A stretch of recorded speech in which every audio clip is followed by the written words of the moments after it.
ജെസി ഒരു സ്വപ്നമാണ് എല്ലാവർക്കും ഒരു സ്വപ്നമാണ്. പിന്നെ ഇത് കിട്ടിയത് ഒരുപാട് സന്തോഷമുണ്ട്. ഒരു കോപ്പറേറ്റീവ് സൊസൈറ്റിയിൽ ജോയിൻ ചെയ്യാൻ പറ്റിയതിൽ സന്തോഷം. ഒരു 110 മോഡൽ എക്സാമോളം ഞാൻ അറ്റൻഡ് ചെയ്തിട്ടുണ്ട്. വരുന്ന എല്ലാ മോഡൽ എക്സാമുകളും അറ്റൻഡ് ചെയ്യുമായിരുന്നു, ക്ലാസ്സുകൾ കാണുമായിരുന്നു. അത് തന്നെയായിരുന്നു എൻ്റെ വിജയ രഹസ്യം. അപ്പോയിൻമെൻറ്റ് ഓർഡർ കൈ കിട്ടുമ്പോൾ നമുക്കൊരു സന്തോഷം ഉണ്ടാകും മനസ്സിൽ. അത് തന്നെയാണ് നമ്മുടെ ജീവിതത്തിലെ ഏറ്റവും വലിയൊരു വിജയം. ഏകദേശം ഒരു വർഷമായിട്ട് സഹകാരി റേസ് പ്ലസിൻ്റെ ഓൺലൈൻ ക്ലാസ്സിലൂടെ വന്ന് പരിചയപ്പെട്ട് അതുപോലെ സഹകാരിയുടെ ഏറ്റവും പ്രിയപ്പെട്ട ഒരു ഉദ്യോഗാർത്ഥിയായിട്ട് മാറിയ സോനു ആണ് ഇന്ന് നമ്മളോടൊപ്പം ഉള്ളത്. സോനുവിനെ സംബന്ധിച്ച് പറയുകയാണെങ്കിൽ ബികോം ടാക്സേഷൻ കഴിഞ്ഞതിന് ശേഷം കോർപ്പറേഷൻ അഡീഷണൽ എലക്റ്റീവായിട്ട് എഴുതിയെടുത്ത് സഹകരണ മേഖലയിലുള്ള CSVB അതുപോലെ PSC വഴിയുള്ള എല്ലാ ജോലി സാധ്യതകളും മനസ്സിലാക്കി മുന്നോട്ട് വന്നൊരു വ്യക്തിയാണ്. അപ്പോൾ അങ്ങനെ എലക്റ്റീവ് പാസ്സായ ഉടനെ സഹകാരിലേക്ക് വരികയായിരുന്നു. അപ്പോൾ എന്തായാലും കറക്റ്റ് ഒരു വർഷത്തെ കോഴ്സിനുള്ളിൽ സാധാരണ നമ്മൾ പറയുന്ന ഒരു 3 പരീക്ഷ നമുക്ക് എഴുതാൻ പറ്റും. ആ 3 പരീക്ഷയ്ക്കുള്ളിൽ അവരുടെ സ്വപ്ന സാഫല്യത്തിൽ എത്തി നിൽക്കുകയാണ് സോനു. കാരണം ഇപ്പോൾ ഏറ്റവും അവസാനം എഴുതിയ പരീക്ഷയിൽ ഇപ്പോൾ അതിന് 5 ബാങ്കിലല്ലേ 5 ബാങ്കിൽ ലിസ്റ്റിലുള്ള വ്യക്തിയാണ്. ഇപ്പോൾ നിലവിൽ ഇപ്പോൾ എവിടെയാണ് സോനു ജോയിൻ ചെയ്തിരിക്കുന്നത്? Kasturba service cooperative bank, Kilimanoor Kasturba service cooperative ബാങ്കിലാണ് ഇപ്പോൾ നിലവിൽ സോനു ജോയിൻ ചെയ്തിട്ടുള്ളത്. കൊട്ടാരക്കര സ്വദേശിയാണ്. കുറച്ച് ദൂരം യാത്രയുണ്ട്. ഈ ഒരു ലെവലിൽ എത്തിയ സ്ഥിതിക്ക് ഓപ്പർച്യൂണിറ്റിയിൽ നിങ്ങളെ സംബന്ധിച്ച് വളരെ അധികമാണ്. അപ്പോൾ നിങ്ങളുടെ ആ ഒരു ലെവലിലേക്ക് പഠനത്തിലൂടെ എത്തിച്ചേരാൻ വേണ്ടി ആഗ്രഹിക്കുന്ന ഒരുപാട് ഉദ്യോഗാർത്ഥികൾ ഇനിയും സഹകാരിയിൽ പഠിക്കുന്നുണ്ട്. ഇനിയും മാത്രമല്ല ഈ സഹകരണ മേഖലയിൽ വരാനുണ്ട്. അപ്പോൾ അവർക്ക് എല്ലാവർക്കും ഉറപ്പായിട്ടും പ്രചോദനം നൽകാൻ കഴിയുന്ന ഒരു എക്സ്പീരിയൻസ് സോനു നിങ്ങളടുത്ത് പറയാനുണ്ടായിരിക്കും. എന്താണ് ഇനിയുള്ള പ്ലാൻ? ഇനി ജെസിക്ക് തന്നെ പ്രിപ്പയർ ചെയ്യാനാണ് പ്ലാൻ. കിട്ടുന്ന സമയങ്ങളെല്ലാം ഒഴിവ് സമയങ്ങളെല്ലാം ക്ലാസ്സുകൾ അറ്റൻഡ് ചെയ്യുകയും എക്സാമിൽ എഴുതുകയാണ് ഉദ്ദേശിക്കുന്നത്. ജെസി ഒരു സ്വപ്നമാണ്, എല്ലാവർക്കും ഒരു സ്വപ്നമാണ്. പിന്നെ ഇത് കിട്ടിയത് ഒരുപാട് സന്തോഷമുണ്ട്. ഒരു കോപ്പറേറ്റീവ് സൊസൈറ്റിയിൽ ജോയിൻ ചെയ്യാൻ പറ്റിയതിൽ സന്തോഷം. പക്ഷേ മെയിൻ നമ്മുടെ ഒരു എയിം ജെസി തന്നെയാണ്. ക്ലാസ്സിൽ പഠിക്കുന്നുമുണ്ട്. അത് തന്നെയാണ് എനിക്ക് പറയാനുള്ളത്. നിങ്ങളെല്ലാവരുടെ അടുത്തും പറയാനുള്ളത് തന്നെയാണ്.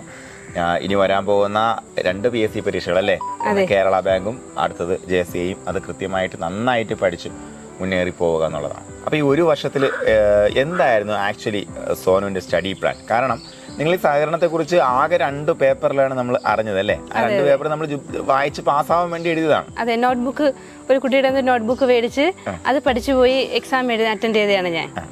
അങ്ങനെ പാസ്സായി വന്ന വ്യക്തിയാണ്. കാരണം സഹകരണം ഐശ്വര്യ പഠിച്ചിട്ട് പോലുമില്ല. അപ്പോൾ ഈ 2 വർഷത്തെ നിങ്ങളുടെ മാസ്റ്റർ പ്ലാൻ അറിയാൻ വേണ്ടി നമ്മുടെ കുട്ടികൾക്ക് ഉറപ്പായിട്ടും ആഗ്രഹമുണ്ടായി. ഞാൻ യൂട്യൂബിൽ സാറിൻ്റെ ക്ലാസ്സുകൾ കണ്ടിട്ടുള്ളത്, രാജേഷ് സാറിൻ്റെ. അപ്പോഴെനിക്ക് തോന്നി എനിക്ക് മനസ്സിലാവുന്ന ഒരു ക്ലാസ്സുകളാണെന്ന്. അങ്ങനെ ഞാൻ സാറിന്മാരെ കോൺടാക്ട് ചെയ്തു. എനിക്ക് നല്ല സപ്പോർട്ട് കിട്ടി. ഞാൻ ക്ലാസ് ജോയിൻ ചെയ്തു. ആദ്യം ഒരു കോപ്പറേറ്റീവിലായൊക്കെ ഭയങ്കര പാടായിരുന്നു എനിക്ക്. പിന്നെ ക്ലാസ്സുകൾ കണ്ടു, ഒഴിവ് സമയങ്ങളിൽ ക്ലാസ്സുകൾ കണ്ട് അന്നത്തെ ഓരോ ദിവസത്തെ ടോപ്പിക്കുകളും അന്നു തന്നെ പഠിച്ചു. അതിൻ്റെ എക്സാമുകൾ എഴുതി. എക്സാം ആയിരുന്നു പ്രധാനപ്പെട്ടത്. ക്ലാസ്സുകൾ കണ്ടില്ലെങ്കിൽ പോലും നോട്ട് വായിച്ചെങ്കിലും ഞാൻ എക്സാം അറ്റൻഡ് ചെയ്യുമായിരുന്നു. പിന്നെ മോഡൽ എക്സാം ഒരു 110 മോഡൽ എക്സാമോളം ഞാൻ അറ്റൻഡ് ചെയ്തിട്ടുണ്ട്. വരുന്ന എല്ലാ മോഡൽ എക്സാമുകളും അറ്റൻഡ് ചെയ്യുമായിരുന്നു, ക്ലാസ്സുകൾ കാണുമായിരുന്നു. അത് തന്നെയായിരുന്നു എൻ്റെ വിജയ രഹസ്യം. ഒരു ദിവസം നമ്മൾ ഇതിനു വേണ്ടി എത്ര മണിക്കൂർ സോനു മാറ്റി വയ്ക്കായിരുന്നു? ഈ കഴിഞ്ഞ ഒരു വർഷത്തിൽ എല്ലാ ദിവസവും കൃത്യമായിട്ട് മിനിമം ഒരു 2 മണിക്കൂറെങ്കിലും കുറഞ്ഞത്. മാക്സിമം എത്ര വരെ പോയിട്ടുണ്ട്? ഒരു 6 മണിക്കൂർ വരെ പോയിട്ടുണ്ട്. അതായത് വീട്ടിൽ അമ്മയുണ്ട്, മകൻ്റെ കാര്യങ്ങൾ നോക്കണം, ഹസ്ബൻഡ് കുടുംബത്തെയാണ്. അപ്പോൾ അതിൻ്റെ എല്ലാം കൂടെയാണ് ഒരു കുട്ടി ഇതുപോലെ. പക്ഷേ ഇപ്പോൾ എപ്പോഴും ഞാൻ പറഞ്ഞ കൺസിസ്റ്റൻസിയുടെ ഇമ്പോർട്ടൻസ് ആണ്. നമ്മളെല്ലാവരും വന്ന് ക്ലാസ് തുടങ്ങുന്ന സമയത്ത് എല്ലാവരും പറയും പഠിക്കാൻ ഭയങ്കര ആഗ്രഹമായിരിക്കും, ഫീസ് അടയ്ക്കാൻ ഭയങ്കര ഇൻട്രസ്റ്റ് ആയിരിക്കും. ചിലർക്ക് ഫീസ് അടയ്ക്കാൻ മാത്രമേ ഇൻട്രസ്റ്റ് ഉണ്ടാവുള്ളൂ. അവരുടെ എല്ലാവരും തുടക്കത്തിൽ നമ്മളെല്ലാവരും പറയുന്ന കാര്യമാണ് നിങ്ങൾ കൺസിസ്റ്റൻ്റ് ആവുക എന്നുള്ളതാണ്. അപ്പോൾ തുടക്കം തൊട്ട് ഒടുക്കം വരെ അല്ലേ, നമ്മൾ ആദ്യത്തെ ഒപ്പിടുന്നത് വരെ നമ്മൾ കൺസിസ്റ്റൻസി ഉണ്ടാവണം. അപ്പോൾ ഈ കൺസിസ്റ്റൻസി മെയിൻറ്റെയിൻ ചെയ്യാൻ വേണ്ടി എന്തായിരുന്നു പ്രധാനമായിട്ട് നമ്മൾ ശ്രദ്ധിച്ചിരുന്നത്?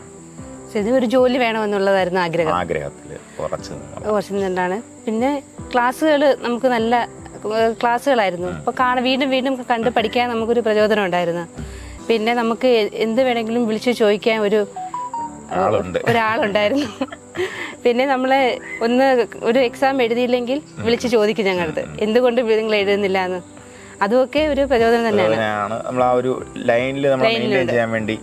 നമ്മളെപ്പോഴും ലൈവ് ഇരിക്കുന്നുണ്ടായിരുന്നു. കാരണം എപ്പോൾ വേണമെങ്കിൽ നമുക്ക് വിളി വരും, എന്താ പഠിക്കാത്തത്, എന്താ മാർക്ക് കുറഞ്ഞത്, എല്ലാത്തിനും മറു സൈഡിൽ ഓൺലൈൻ കോച്ചിങ് ആണെങ്കിൽ പോലും ഒരു വിളിപ്പുറത്ത് സാറുമാരുണ്ടായിരുന്നു ഞങ്ങൾക്ക്.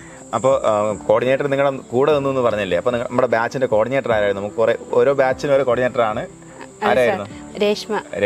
അപ്പോൾ രേഷ്മയ്ക്ക് വളരെ കൺഗ്രാറ്റ്സ്. കാരണം രേഷ്മയുടെ ആ ഒരു എന്താ പറയുക എഫേർട്ട് ഉറപ്പായിട്ട് ഒരു ഉദ്യോഗാർത്ഥി ജോലിയിലേക്ക് എത്തുമ്പോൾ ഓർക്കാന്ന് പറയുമ്പോഴത്തേക്കും വളരെ നല്ലൊരു കാര്യമാണ്. ഞാൻ വിളിച്ചിരുന്നു സാർ, ലിസ്റ്റിൽ വന്നപ്പോഴും റാങ്ക് ലിസ്റ്റ് വന്നപ്പോഴും ജോയിൻ ചെയ്യാനും വിളിച്ചിരുന്നു ഞാൻ. അപ്പോൾ CSEBയുടെ കോർഡിനേറ്റർ രേഷ്മയായിരുന്നു. JCയുടെ ബാച്ച് കോർഡിനേറ്റർ ആരാണ്? വിദ്യ മാഡം. വിദ്യ മാഡമാണ്. വിദ്യ കാണുന്നുണ്ടായിരിക്കും. വിദ്യ വലിയൊരു ഓപ്പർച്യൂണിറ്റിയാണ്. നാളെ നിങ്ങളെക്കുറിച്ചും ഇവർക്ക് പറയാൻ ഉണ്ടാകണം. ഒരു ജെമ്മാണ് നിങ്ങളുടെ ബാച്ചിലിരിക്കുന്നത്. നിങ്ങൾ ഒരാൾ മാത്രമല്ല, ഒരു 100 ജെംസാണ് ഓരോ കോർഡിനേറ്ററുടെയും ബാച്ചിൽ ഇരിക്കുന്നത്.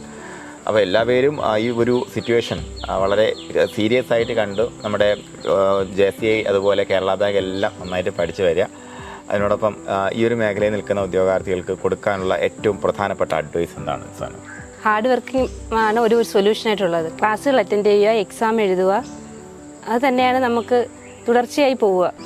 പഠനം തുടർന്നുകൊണ്ടേ പോവുക. നമ്മൾ ലക്ഷ്യം എത്തുന്നത് വരെ തുടരുക. അപ്പോയിൻമെൻറ്റ് ഓർഡർ കൈ കിട്ടുമ്പോൾ നമുക്കൊരു സന്തോഷം ഉണ്ടാകും മനസ്സിൽ.